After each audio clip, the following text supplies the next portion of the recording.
السلام عليكم ورحمة الله. walaalayaal war degdegna soo gaar ayaa sheegaya diblomaasi Iiraani ah ayaa sheegay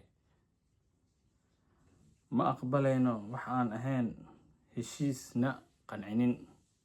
Diblomaasi hore ee Iiraan u fadhiyay Lubnaan Mujtama Amani ayaa sheegay in Iiraan geli doonin wax wada hadallo lagu soo celinayo shuruudii hore, wuxuuna carabka ku adkeeyay in heshiis kasta oo cusub oo noqdo mid qanciya Iiraan isla markaana lagu daro magdhow dagaal. Wuxuu sheegay in qorshaha Iiraan ee ka kooban 14 qodob uu yahay waddo lagu soo afjarayo dagaalka, isla markaana ay cad tahay in Iiraan dalabto magdhow ka yimaado Mareykanka Israa'iil. Amani wuxuu sidoo kale tilmaamay in wada hadallada aysan ku koobnayn arrinta nukleerka ee kaliya, balse ay hadda ku jiraan arrimo ballaaran oo gobolka iyo damaanado caalami ah. Warar ayaa sheegaya in Iiraan ay u dirtay Mareykanka qodobo cusub oo 14 qodob ah iyadoo loo sii marayo Pakistan si looga jawaabo qorshaha Mareykanka ah oo ka kooban 9 qodob. Qorshaha Iiraan wuxuu ka kooban yahay 3 marxaladood. Marxaladda koowaad, in xabad joojin lagu beddelo damaanad dagaal muddo 30 maalmood ah. Marxaladda labaad, hakinta kobcinta Ukraine muddo taqriiban 15 sano, kadibna dib loogu ogolaado kobcinta xadidan oo 3.6%. Dhanka kale, madaxweynaha Mareykanka Donald Trump ayaa ku tilmaamay qodobada midaan la aqbali karin arrinta marinka Hormuz. Amani wuxuu sheegay safiirkii hore Lubnaan u fadhiyay in marinka Hormuz uusan dib ugu laaban doonin sidii hore, isla markaana Iiraan ay rabto maamul cusub oo ka tarjumaya awoodda. Wuxuu sidoo kale sheegay in cadaadiska dhaqaale iyo xanibaadda badda ee Mareykanka aysan si buuxda u shaqaynaynin, maadaama qaybo ka mid ah maraakiibta Iiraan ay weli gaarayaan meelihii loogu talagalay.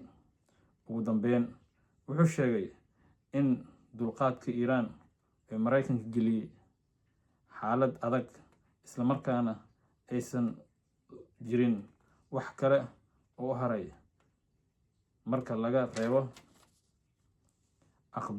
aqbalaadda xaqiiqada cusub iyo heshiis ku saleysan shuruudaha Iiraan. Wuxuu dhahay wax kale noo har ma jirto, shuruudaha Iiraan in la aqbalo waayo.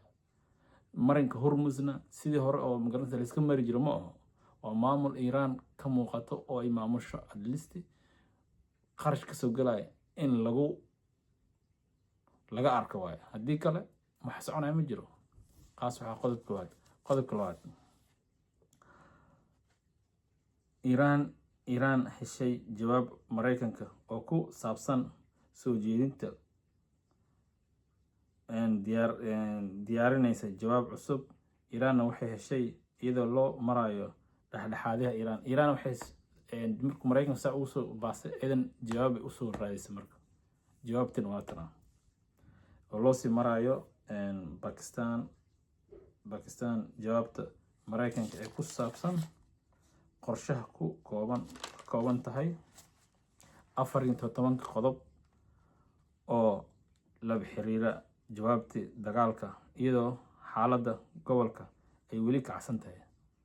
wasaaradda arrimaha dibadda Iiraan ayaa sheegtay in Tehraan ay hadda baarayso jawaabta Mareykanka taas oo lagu sameynayo wax ka bedel ku saabsan soo jeedinta Iiraan isla markaana dib loogu celinayo doono jawaabta kale oo loo marayo Pakistan.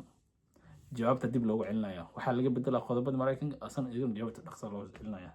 Warbaahinta Iiraan ayaa sidoo kale sheegtay in Mareykanka soo bandhigay qorshe kale oo ka kooban 9 qodob kaas oo lagu doonayo in lagu dejiyo qariirad lagu joojinayo colaadda.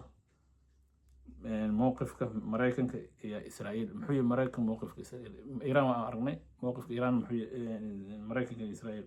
wararka qaar ayaa tilmaamaya in madaxweyne Mareykanka Donald Trump uu sheegay in soo jeedinta Iiraan aan la aqbali karin isla markaana aysan buuxinin shuruudaha Washington. warbaahinta Israa'iil ayaa sidoo kale sheegtay in xaaladda ay tahay mid mugdi ah isla markaana ay jiraan su'aalo ku saabsan in heshiis la gaarayo soo jeedinta Iiraan 3 marxaladood. marxaladda koowaad dagaalka dhammaan oo aagga laga bixiyo, joojinta dagaalka dhammaan aagga, ballanqaad aan la isla weerareynin, furista tartiib marinka Hormuz, ka bixitaanka ciidamada Mareykanka ee meelaha ku dhow Mareykanka. marxalad koowaad ah waxa weeyaan dagaalka dhammaan aagga laga bixiyo, ballanqaad aan isla weerareynin marinka Hormuz oo si tartiib loo furo, bixitaanka ciidamada Mareykanka meelaha u dhow Iiraan ku dhow dhan inay ka baxaan. qodobka labaad hakinta dhammaan tayeenta Ukrainianka muddo 15 sano, kadibna dib loogu si hoose 3.6% dib loogu ay u bilaabato. marxaladda labaad wuxuu ahaa kobcinta 15 sano, hakinta dhammaan uraniumka nuclearka in 15 sano la hakiyo. kan labaadna dib loogu si heer hoose loogu bilaabo 3.6% boqolkiiba 3.6 boqolkiiba. marxaladda saddexaad wadahadalo istiraatiiji ah oo gobolka ah si loo dhiso nidaam amni cusub. xaaladda military wararka ayaa sheegaya in Israa'iil ay heegan sare ku jirto, Mareykankana sii wado cadaadis military iyo mid dhaqaale. maraakiibta ganacsi oo leeyihiin walaal waxaa rabay inaan labada qodob kusoo gabagabeeyo oo arkayna wixii kusoo kordho hadduu Mareykanka aqbali doono iyo haddii kale. Assalaamu calaykum waraxmatullaahi.